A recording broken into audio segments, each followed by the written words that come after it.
Capítulo 3.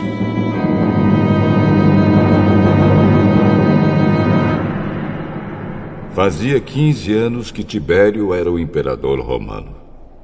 Nesse tempo, Pôncio Pilatos era o governador da Judéia. Herodes governava a Galiléia.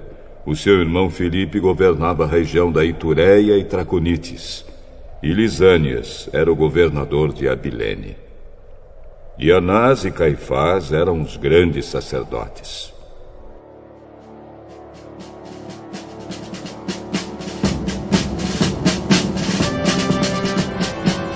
Foi nesse tempo que a mensagem de Deus foi dada, no deserto, a João, filho de Zacarias.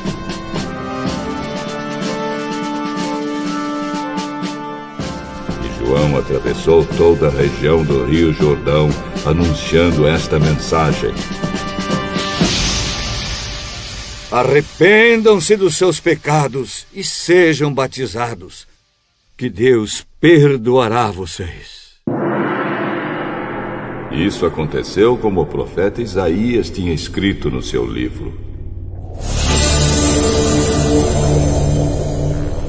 Alguém está gritando no deserto: preparem um caminho para o Senhor passar.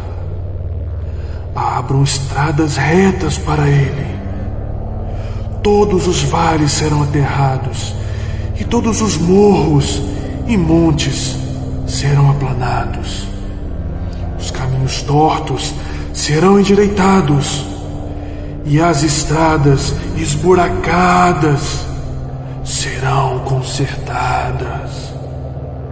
E todos verão a salvação que Deus dá.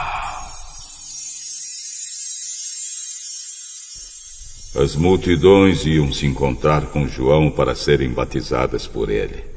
João dizia a todos: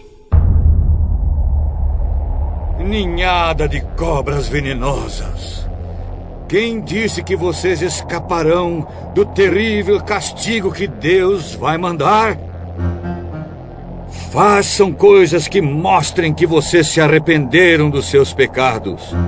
E não digam uns aos outros: nós somos descendentes de Abraão.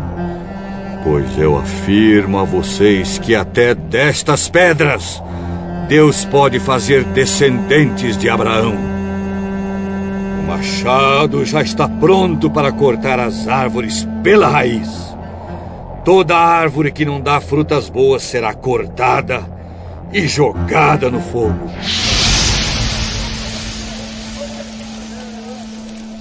Então o povo perguntava: o que devemos fazer? Quem tiver 2 túnicas, dê uma a quem não tem nenhuma. E quem tiver comida, reparta com quem não tem. Alguns cobradores de impostos também chegaram e perguntaram a João: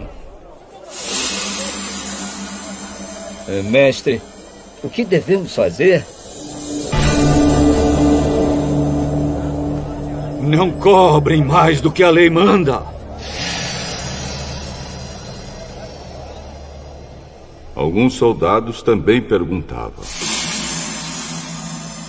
e nós? O que devemos fazer, João?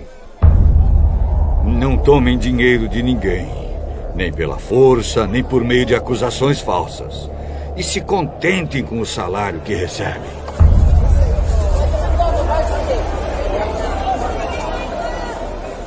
As esperanças do povo começaram a aumentar, e eles pensavam que talvez João fosse o Messias. Mas João disse a todos: Eu batizo vocês com água, mas está chegando alguém que é mais importante do que eu, e não mereço a honra de desamarrar as correias das sandálias dele.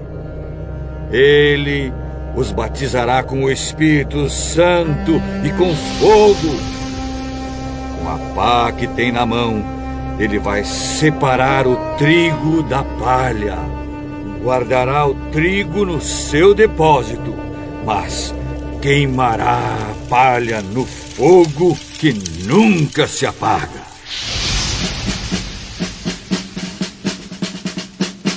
João anunciava de muitas maneiras diferentes a boa notícia ao povo e apelava a eles para que mudassem de vida. Mas falou contra o governador Herodes porque ele havia casado com Herodias, a esposa do irmão do próprio Herodes, e também porque ele tinha feito muitas outras coisas más. Então Herodes fez uma coisa ainda pior.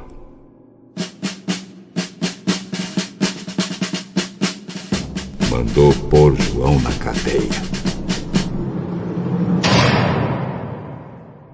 Depois do batismo de todo aquele povo, Jesus também foi batizado. E quando Jesus estava orando, o céu se abriu.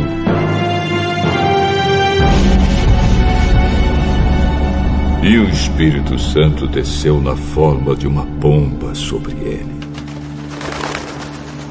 E do céu veio uma voz que disse: Tu és o meu filho querido e me dás muita alegria.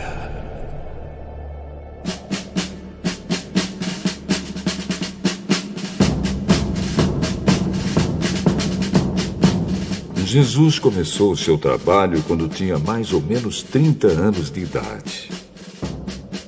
Ele era, conforme pensavam, filho de José, que era filho de Eli, filho de Matate, filho de Levi, filho de Melque, filho de Janai, filho de José, filho de Matatias, filho de Amós, filho de Naum, filho de Esli, filho de Nagai, filho de Maate, filho de Matatias, filho de Semei, filho de José, filho de Jodá, filho de Joanã, filho de Reza, filho de Zorobabel, filho de Salatiel, filho de Neri, filho de Melque, filho de Ade, filho de Cozã, filho de Eumadã, filho de Er, filho de Josué, filho de Eliezer, filho de Jorim, filho de Matate, filho de Levi, filho de Simeão, filho de Judá, filho de José, filho de Jonã, filho de Eliaquim, filho de Meliá, filho de Mená, filho de Matatá, filho de Natã, filho de Davi, filho de Jessé, filho de Obede, filho de Boaz, filho de Sala, filho de Nazon, filho de Aminadab, filho de Admin, filho de Arni, filho de Esrom, filho de Pérez, filho de Judá, filho de Jacó, filho de Isaque, filho de Abraão, filho de Tera, filho de Naor, filho de Serugue, filho de Reu, filho de Peleg, filho de Eber, filho de Selá, filho de Cainã, filho de Arpaxade, filho de Sem, filho de Noé, filho de Lameque, filho de Matusalém, filho de Enoque, filho de Jared, filho de Maalalel, filho de Cainã, filho de Enos, filho de Sete, filho de Adão, filho de Deus.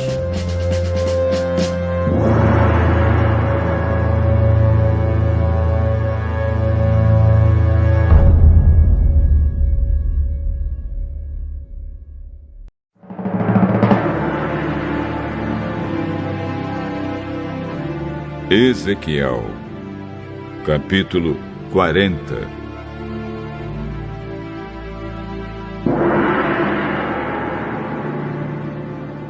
O que vou contar aconteceu no dia 10 do ano novo, 25 anos depois de termos sido levados para o cativeiro 14 anos depois que Jerusalém foi tomada. Naquele dia, senti a presença poderosa do Senhor. Numa visão, Deus me levou à terra de Israel e me pôs numa montanha muito alta. Na minha frente, vi um grupo de prédios que parecia uma cidade. Ele me levou mais para perto e vi um homem que parecia de bronze. Ele estava de pé, junto ao lado do portão, e segurava uma fita de medir feita de linho e uma vara de medir. Ele me disse: Homem mortal, olhe bem, escute com cuidado e preste bem atenção em tudo que lhe vou mostrar, pois você foi trazido aqui por causa disso. Vá contar ao povo de Israel tudo o que você está vendo.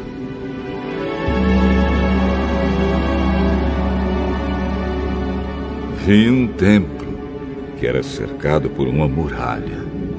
O homem pegou a vara de medir, que tinha 3 metros de comprimento, e mediu a muralha. A altura era de 3 metros e a grossura também. Então ele foi até o portão do lado leste e subiu a escadaria. No alto mediu a entrada. Tinha 3 metros de extensão. Adiante havia uma passagem com 3 salas de cada lado. Cada uma das salas era quadrada e media 3 metros de cada lado. E as paredes entre elas tinham 2,5 metros. Depois das salas havia uma passagem de 3 metros de comprimento que dava para um salão que ficava em frente do templo. Ele mediu esse salão e notou que tinha 4 metros de extensão. O salão estava ligado com o portão que ficava mais perto do templo, e no seu fim as paredes tinham 1 metro de grossura. Essas salas de cada lado da passagem eram todas do mesmo tamanho, e as paredes entre elas eram todas da mesma grossura. Em seguida, o homem mediu a largura da passagem no portão, e era de 6,5 metros, e o espaço entre os portões, quando abertos, era de 5 metros. Em frente de cada uma das salas havia uma mureta, que tinha 0,5 metro de altura e 0,5 metro de grossura. Essas salas tinham 3 metros de cada lado. Depois, o homem mediu a distância da parede dos fundos de uma sala até a parede dos fundos da sala do outro lado da passagem, e deu 12,5 metros.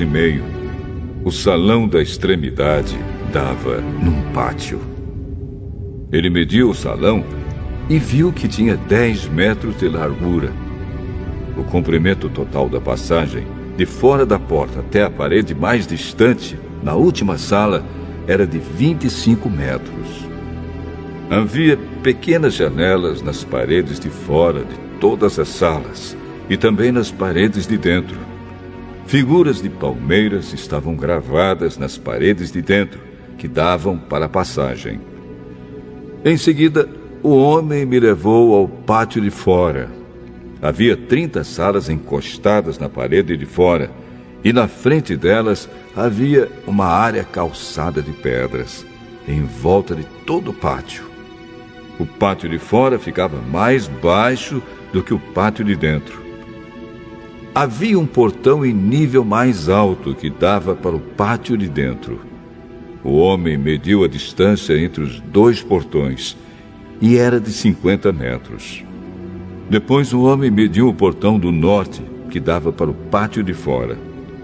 As 3 salas de cada lado da passagem, as paredes que ficavam entre elas e também o salão, tinham as mesmas medidas do portão do lado leste. O comprimento total era de 25 metros e a largura 12,5 metros. O salão, as janelas e as figuras de palmeiras gravadas eram iguais aos do portão do lado leste.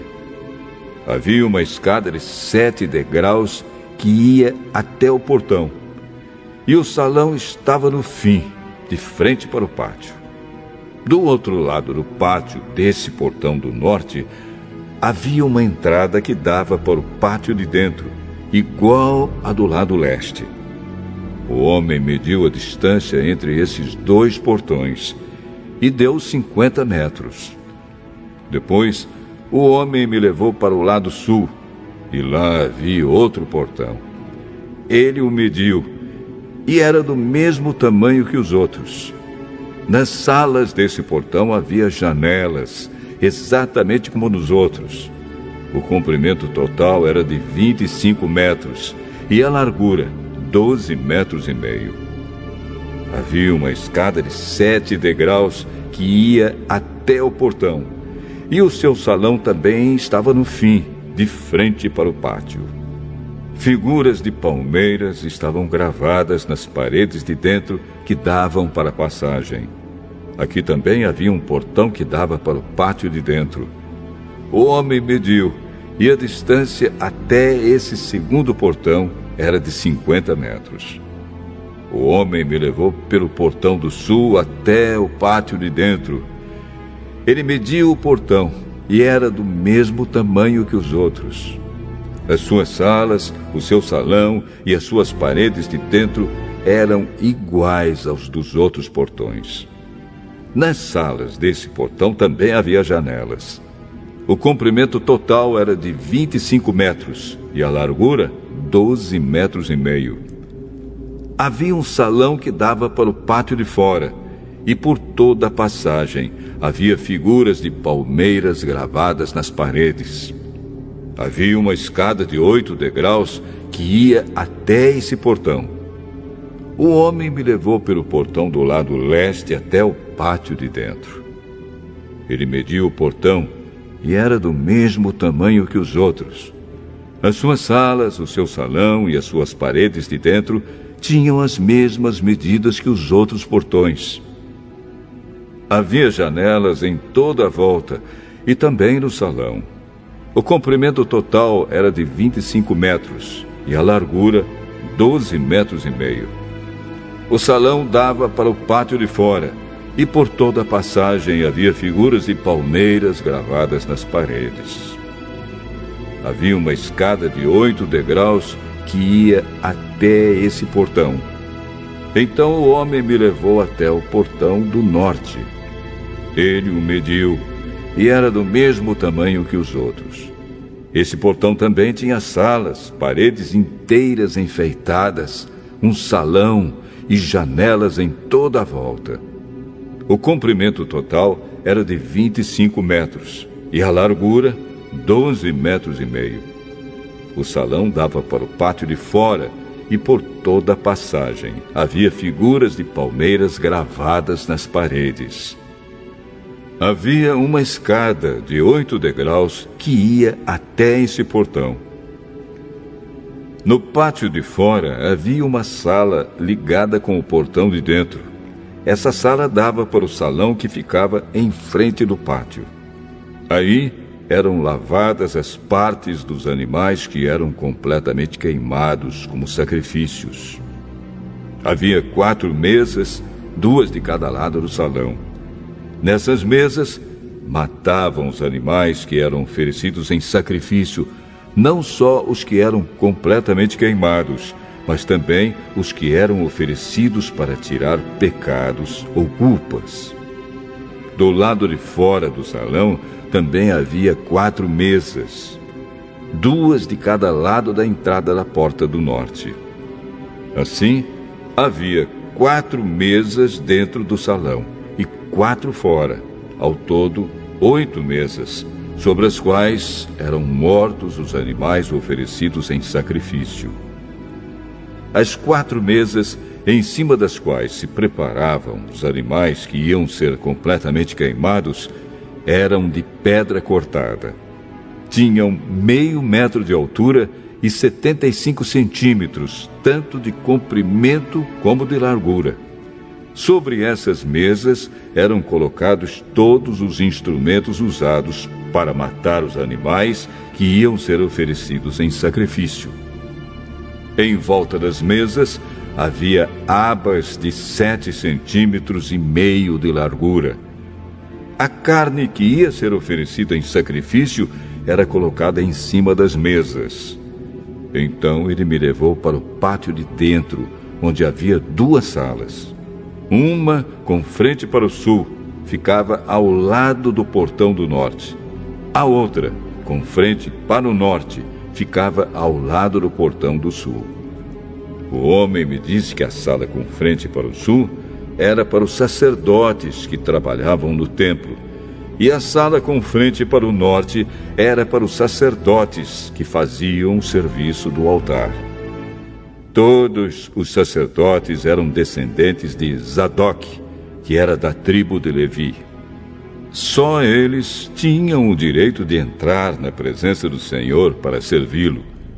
O homem mediu o pátio de dentro. Era quadrado, tendo 50 metros de lado. Na frente do templo havia um altar. O homem me levou até o salão de entrada do templo. Ele mediu a passagem na entrada e tinha 2,5 metros de comprimento por 7 de largura. E nos 2 lados havia muros de 1,5 metro de grossura. O salão de entrada tinha 10 metros de comprimento por 6 de largura, e havia degraus para subir até lá. Havia 2 colunas, uma de cada lado da entrada.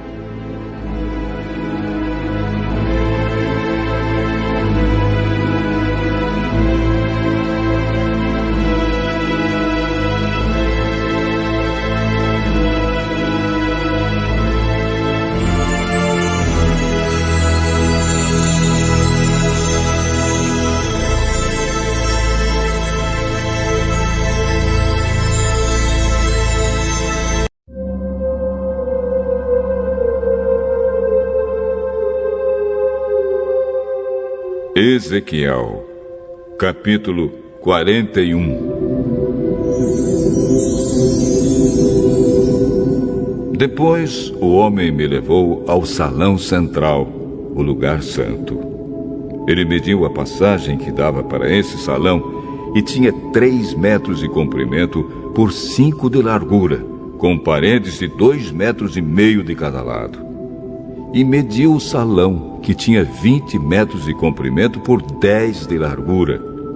Em seguida, ele foi até o último salão. Mediu a passagem que dava para ele, e tinha 1 metro de comprimento por 3 de largura. Dos 2 lados havia paredes de 3,5 metros de grossura. Também mediu o salão. Era quadrado, com 10 metros de cada lado, e ficava adiante do salão central. Aí o homem me disse: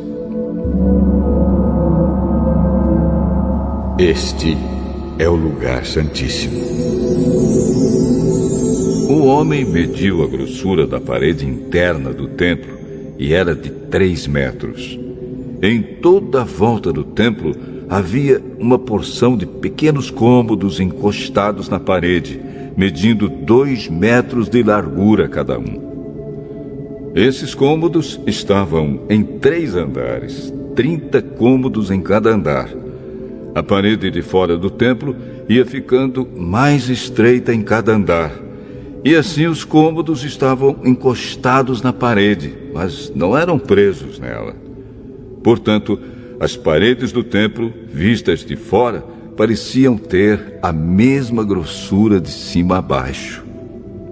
Havia 2 escadarias largas do lado de fora dos cômodos, que estavam construídos encostados na parede do templo em toda a sua volta. Assim, podia-se subir do térreo ao andar do meio e ao andar de cima. A parede de fora desses cômodos tinha 2,5 metros de grossura. Havia uma porta que dava para os cômodos do lado norte do templo e uma que dava para os cômodos no lado sul. Vi que em volta do templo havia um terraço que media 2,5 metros de largura. Esse terraço estava a 3 metros acima do chão e ficava no mesmo nível do alicerce dos cômodos que estavam ao lado das paredes do templo. Em volta do templo, entre o terraço e os edifícios usados pelos sacerdotes, havia um espaço livre de 10 metros de largura. Do lado oeste, no fim do espaço livre, havia um edifício que dava para o templo. Tinha 35 metros de um lado e 45 do outro. As suas paredes eram de 2,5 metros de grossura em toda a volta. O homem mediu o lado de fora do templo. Tinha 50 metros de comprimento. Do fundo do templo, atravessando o pátio até a ponta do edifício do lado oeste, a distância também era de 50 metros. A largura da frente do templo, junto com o espaço livre dos 2 lados, era de 50 metros. O homem mediu o comprimento do edifício que ficava do lado oeste do templo, no fim do espaço livre, e também os seus corredores de cada lado. E esse comprimento também era de 50 metros. O salão de entrada do templo e o lugar santíssimo eram todos forrados de madeira, desde o chão até as janelas. Essas janelas podiam ser cobertas. Por dentro, as paredes do templo, até o alto das portas, estavam todas cobertas de figuras entalhadas de palmeiras e de animais com asas. Vinha primeiro uma palmeira e depois um animal, e continuava assim em toda a volta. Cada animal tinha 2 caras. Uma cara de homem, virada para a palmeira de um lado, e uma cara de leão, virada para a palmeira do outro lado. Era assim em toda a volta da parede, desde o chão até o alto das portas. Os batentes do lugar santo eram quadrados. Na frente da entrada do lugar santíssimo, havia uma coisa que parecia um altar de madeira. Tinha 1,5 metros de altura por 1 metro de largura. Os cantos, a base e os lados eram de madeira. O homem me disse: esta é a mesa que fica na presença de Deus, o Senhor. Havia uma porta na ponta da passagem que dava para o lugar santo e outra porta na ponta da passagem que dava para o lugar santíssimo. Eram portas de 2 folhas, de abrir no meio. Havia figuras de palmeiras e de animais com asas entalhadas nas portas do lugar santo, como havia nas paredes. Nos lados do lugar santo havia janelas, e as paredes eram decoradas com figuras de palmeiras.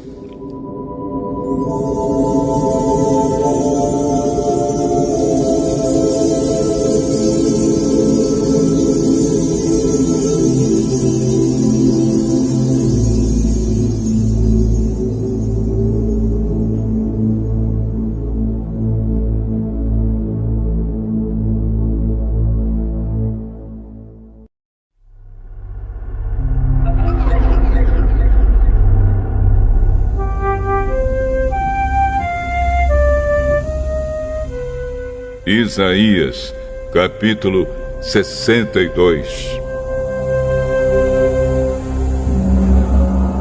Eu amo Sião, e por isso não me calarei. Não descansarei até que a sua vitória brilhe como o sol, e a sua salvação brilhe como uma tocha acesa. Jerusalém, todas as nações verão a sua vitória. Todos os reis ficarão admirados com a sua beleza. Você terá um novo nome, um nome que o Senhor lhe dará.